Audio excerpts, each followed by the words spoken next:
वालेकुम स्टूडेंट्स, उम्मीद करता हूँ आप लोग खैरियत से होंगे। आज हम लोग आईसीएस पार्ट 1 न्यू सिलेबस 2025 का फर्स्ट लेक्चर स्टार्ट करने जा रहे हैं और इस चैप्टर का नेम है सॉफ्टवेयर डेवलपमेंट। सॉफ्टवेयर डेवलपमेंट के अंदर हमारे पास सबसे पहले इसकी डेफिनेशन बताई जा रही है और इसी चैप्टर्स के अंदर हमें बहुत सारी डिफरेंट टेक्निक्स बताई जा रही हैं जो सॉफ्टवेयर डेवलपमेंट से रेलिवेंट है। ठीक है, ये एक्चुअली ये वाला चैप्टर लिया गया सॉफ्टवेयर इंजीनियरिंग में से। ठीक है, और इसमें हम लोग डिफरेंट मेथड सीखेंगे, एसडीएलसी सीखेंगे और इसके अलावा हमारे पास जितनी भी टेक्निक्स इस्तेमाल की जाती हैं टीम्स को मैनेज करने के लिए, प्रोजेक्ट मैनेजमेंट से रिलेवेंट और इवन सिस्टम डेवलपमेंट से रिलेवेंट। ठीक है, तो वो हम लोग सीखेंगे। सबसे पहले हम लोग स्टार्ट करते हैं सॉफ्टवेयर डेवलपमेंट की डेफिनेशन।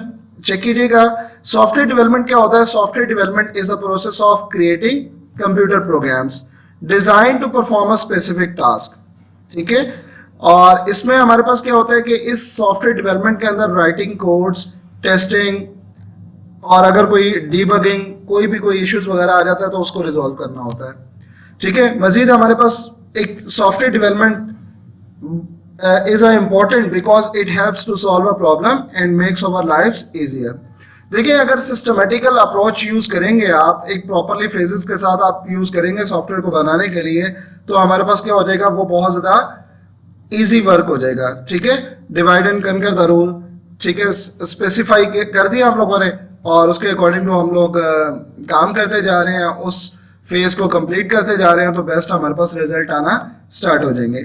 ठीक है, तो ये हमारे पास था सॉफ्टवेयर डेवलपमेंट। बेसिकली याद रखिएगा इसकी definition, software development is a process of creating computer program design to perform a specific task. ठीक है, नेक्स्ट देखिएगा, हमारे पास फ्रेमवर्क्स होते हैं सॉफ्टवेयर डेवलपमेंट के अंदर।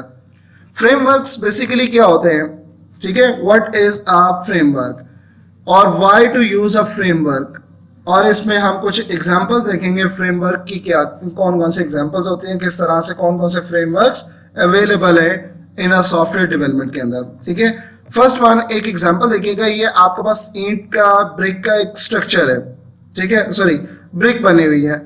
तो अगर आपको एक सिंगल ब्रिक बनाने के लिए कहा जाएगा तो आप इसका एक स्ट्रक्चर क्रिएट करेंगे, उसके अंदर जनाब मटेरियल पुट करेंगे और उसको उसके मेजरमेंट्स वगैरह लेते हुए एक प्रॉपरली एक ब्रिक बनाएंगे। तो इसी तरह आपको कोई 5, 7, 10 ब्रिक्स बनानी है तो आप इस तरह क्या 10 के लिए सेपरेट आप लोग क्या मेजरमेंट्स लेंगे, नहीं ना। तो आप क्या करेंगे, इसके लिए उसका एक स्ट्रक्चर बना लेंगे।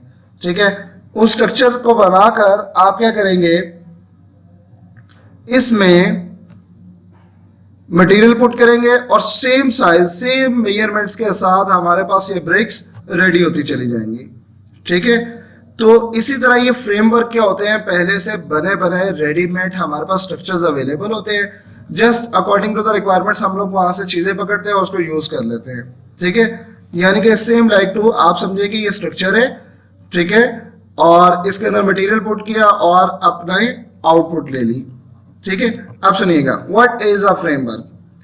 अ framework is a set of conceptual structure that guidelines use to build something useful. Same उसी तरह से जिस तरह ब्रिक को बनाने के लिए साइज वगैरह पहले से मेजर करके एक उसका स्ट्रक्चर बना लिया, उसमें मटेरियल पुट किया और ब्रिक रेडी कर ली।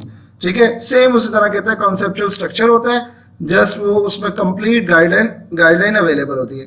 Framework are the software that are develop to build applications. ठीक है, इसकी वजह से क्या होता है कि आसानी से चीजें बनना स्टार्ट हो जाती हैं। आगे मैं इसके एडवांटेजेस भी बताता हूँ।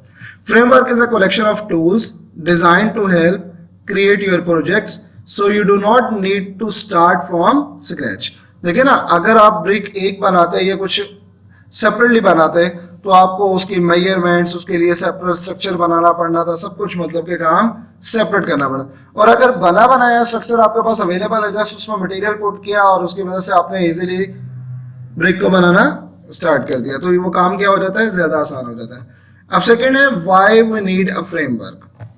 देखिए जनाब, फ्रेमवर्क में include predefined classes, functions that can be used to process input, manage hardware devices, interact with the system architectures. ठीक है, सेकंड में देखिएगा, allow to developers to focus on business logic. हमारा जस्ट मेन फोकस मटेरियल की तरफ, ठीक है, structure वगैरह की तरफ नहीं, वो ऑटोमेटिकली बना बनाया मिल रहा है, जस्ट लिया, यूज किया। And features of their application rather than writing codes from scratch.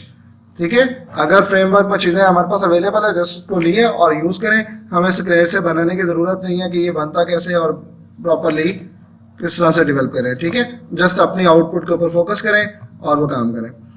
Y to use the framework, देखें इसके लिए no need to write the code from scratch, पढ़ लिया, टाइम सेव हो गया ना, स्ट्रक्चर ऑलरेडी बना है, मटेरियल पुट किया, ओके कर दिया।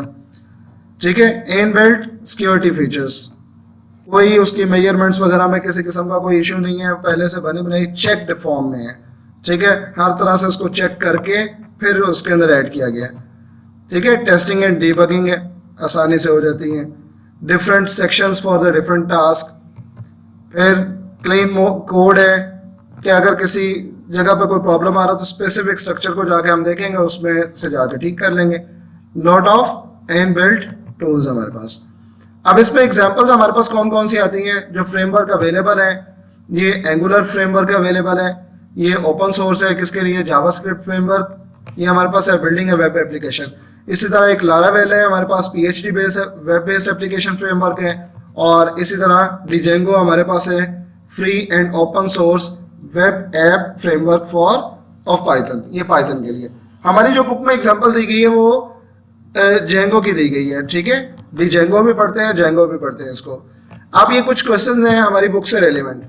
ठीक है, in a software engineering a framework is a standardised and reusable set of concepts, practices and tools that provide a structured function for developing a software application। ठीक है, ये according to your book content है, book wording है। उसमें कहते हैं जी example, how does using a framework like a Django benefits web developers. क्या होता है, benefits web developers by providing a readymade features such as user login, database management, page templates. और इसी तरह जस्ट आप इन पर फोकस करें, जो भी आपको यूजर लॉगिन वगैरह चाहिए तो उसका टेम्पलेट उठाएं, यूज कर लें उसको। ठीक है, specific to their application instead of reinventing common solutions. आपको उस कंप्लीटली न्यू नहीं बनाना उसको, तो पहले से बने बनाए जैसा आप उसको यूज करें। ठीक हो गया, तो ये हमारे पास किससे रिलेवेंट था, इसमें हमने देखा सॉफ्टवेयर डेवलपमेंट क्या होती है और फिर हमने देखा कि हमारे पास फ्रेमवर्क क्या होते हैं। उम्मीद करता हूँ आपको ये लेक्चर समझ आ गया होगा। आप चैनल को जरूर सब्सक्राइब कर लें, लाइक कर लें, और इसी तरह से क्वेश्चन आंसर बुक के अकॉर्डिंग टू मिलते चले जाएंगे आपको, और मजीद इसको मैं डिस्क्रिप्शन के ऊपर भी राइट कर दूंगा। ठीक है, तो अपना ख्याल रखिएगा, अल्लाह हाफिज़, मिलते हैं नेक्स्ट लेक्चर में।